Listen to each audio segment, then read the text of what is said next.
doon war xoolal li may def ba doon war nag bii suma bos la di sa bos la waaye yow tamit dama xalaat de bay bugati lan moo ma manqué ci weeru koor bi nekk sa tala la xam nga ni li waruma koo jënd ma ne du biig si guddi yaa nga doon wax ne fa nga bëgg a jëndi laay ne waaw loolu weeru koor bu passé la dimbali ma rek déet kiwsel yombalal nañ la ko ah gis nga kiwsel fañ indi lu ñoo wax ramadan promotion waaw si biir weeri koor gi ñaari bés bu ay yu njëkk képp ku jënd na sim card di kiwsel ñu yor la benn satala nga jënd benn sim card ñu jox la satala kiwsel weli am sa sim am sa satala kiwsel weli doo ma ko wax ñaari yoon nag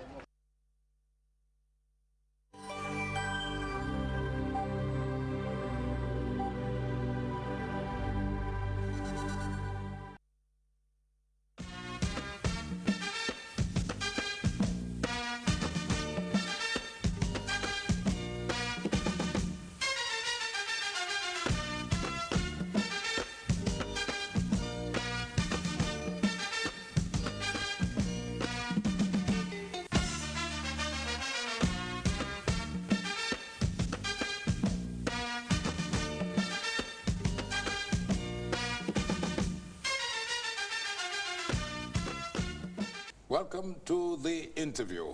My guest is Dr. Ibrahim Lowe.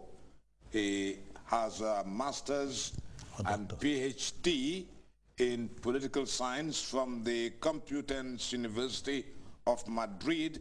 He also did his professional studies in Oxford in labor administration and employment. Worked here in the Gambia as Commissioner for Labor and, of course, former Ombudsman and first Chief Executive Secretary of the Alternative Dispute Resolution. Dr. Lowe, welcome to the interview. Thank you very much, Malik. Pretty good CV. Spain. Did you study in Spanish?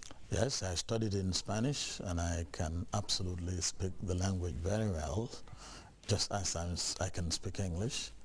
And I did my first degrees and up to my PhD studies in the Complutense University of Madrid.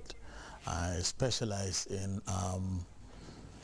international relations and industrial and labor management relations from the Complutense University. Then later on is when I returned back to the Gambia and pick up employment with the Department of Labor.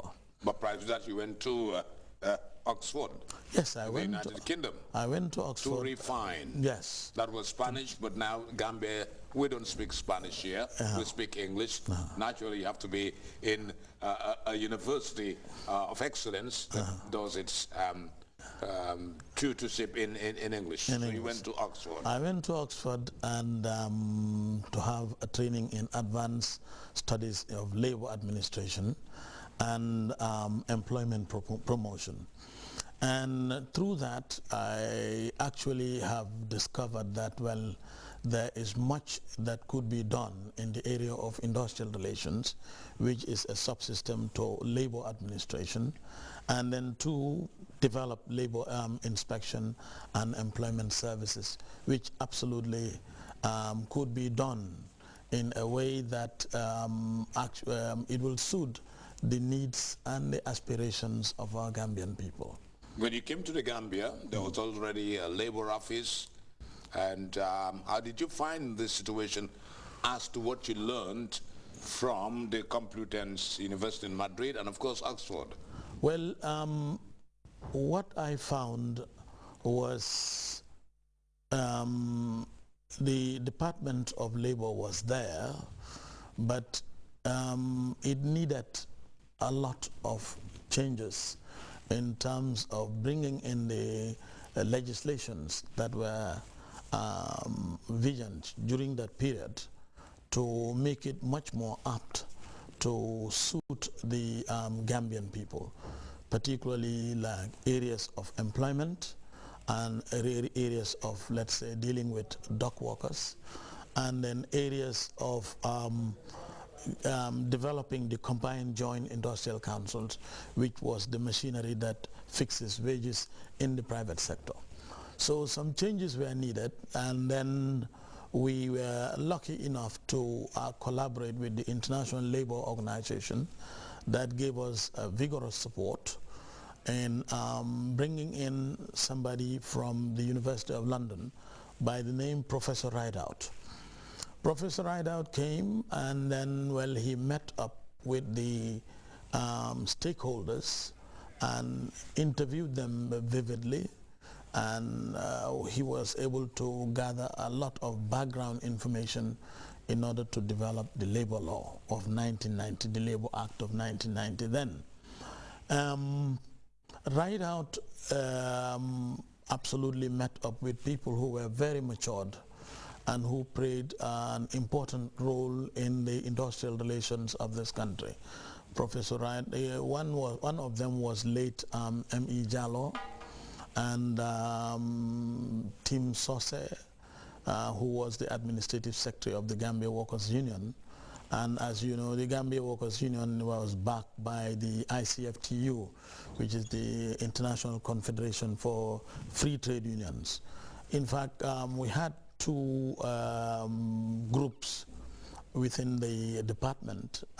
Those unions, we were interacting with them together with the Chamber of Commerce, which looks after the interests of employers. May I ask you, where did you actually find more industrial disputes? I know most times dock workers, there's always a lot of problems with dock workers, but let's hear it from you. Where did you actually find more of industrial disputes within the workforce in the Gambia? Well, the dock workers was one sector of its own. You know, the unions were classified in different aspects. You have individual unions, which is specifically dealing with a specific group of workers. Like when we say dock workers, we mean the dock workers union. That's an individual union. A general workers union is like the one of Gambia Workers Union or Gambia Commercial and Industrial Workers Union. So those embody different kinds of trade. And in actual fact, sorry. Go ahead. In actual fact, those unions, when there are problems, it was much more easier to strategize and then try and settle those disputes. In the sense that, well, the leader of the union would always contact the Department of Labor and as well the Attorney General's chambers before any industrial action takes place. Otherwise, they would be considered to be getting into acts that are illegal. So within the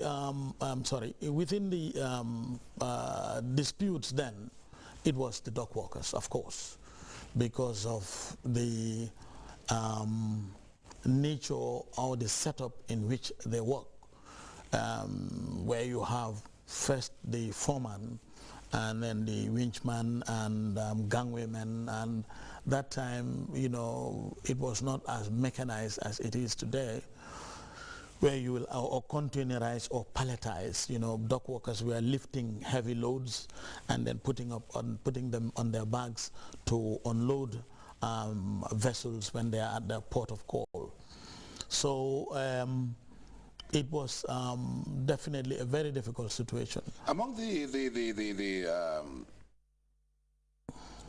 organizations, the labor organizations like the Dock Workers Association or the Gambia Workers Association or stuff like that, which one of them was stronger? Well, candidly speaking, you have two centers in the history of Gambia, and then later on one emerged. The one that was in fact created by Jallo, late M.E. Jallo. M.E. Jallo, that is, yes, that was Gambia Workers Union, which was backed by ICFTU, which is the International Confederation for Free Trade Unions. And then you have the one which is Gambia Labor Union, headed by Pamasani Sise. That was in fact backed by WAFTU, or that is the World Federation of Trade Unions. That is just because of the, you know, what happened before the, you know, during the Cold War, where you have people, you know, aligning with the West. Some go with the Soviet Union. So this is what happened. But however the case may be, I think